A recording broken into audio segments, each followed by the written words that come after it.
வேலூர் மத்திய மாவட்ட காங்கிரஸ் அமைப்பின் சார்பாக தமிழக காங்கிரஸ் நடைமுறைப்படுத்த எண்ணி இருக்கின்ற SSA2 இயக்க மறுசீரமைப்பு திட்டம் 2 இன்றைக்கு இந்த மாவட்டத்திலே மாவட்ட காங்கிரஸ் தலைவர் அருமை தோழர் சுரேஷ்குமார் அவருடைய தலைமையிலே மாவட்ட நிர்வாகிகளை வைத்து தமிழக காங்கிரஸ் பொதுச் செயலாளரும் இந்த மண்டலத்தினுடைய இயக்க மறுசீரமைப்பின் பொறுப்பாளருமான தோழர் அருள்பித்தியா அவர்களுடைய முன்னிலையில் இன்றைக்கு இந்த மாவட்ட காங்கிரஸ் தோழர்களை சந்தித்து SSA2 சார்பாக நியமிக்கப்பட இருக்கின்ற வட்டார, நகர, பேரூர் மற்றும் கிளை அமைப்புகளின் நிர்வாகிகளுக்கான விண்ணப்ப படிவங்கள் இன்றைக்கு மாவட்ட காங்கிரஸ் தலைவர் சுரேஷ்குமார் அவர்களுடைய முன்னிலையில் அனைவருக்கும் வழங்கப்பட்டிருக்கிறது.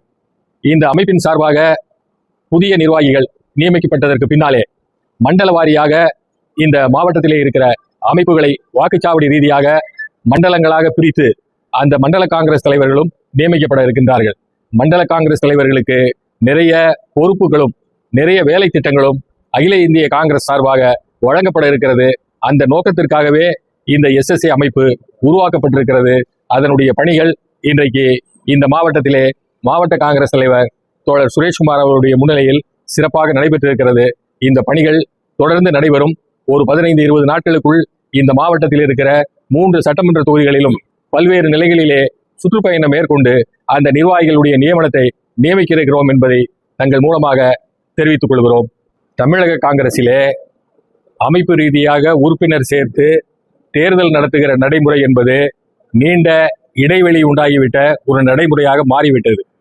நியமனம் மூலமாக ஒன்றியத்திற்கும் நகரத்திற்கும் பேரூர்களுக்கும் நியமிக்கப்பட்ட தலைவர்கள் பல்வேறு வருடங்களாக அந்த பணிகளிலே நீடித்து வருகிறார்கள்.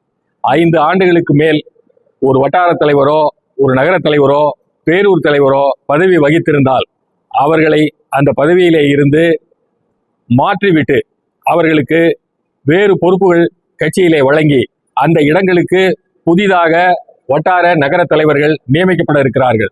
ஒரு கோல்டன் ரூல் என்கிற மாதிரி 5 வருடங்களுக்கு பதவி வகித்தவர்கள் தங்களுடைய பதவிகளை அவர்களாக துறப்பதற்கு பதிலாக தலைமையே ஒரு முடிவெடுத்து உங்களுடைய சேவைகளை நாங்கள் பூர்த்தி செய்கிறோம், அந்த இடங்களுக்கு புதியவர்களை நியமிக்க இருக்கிறோம் என்கிற விதிமுறைகளோடு தான் இந்த SSA2 உருவாக்கப்பட்டிருக்கிறது.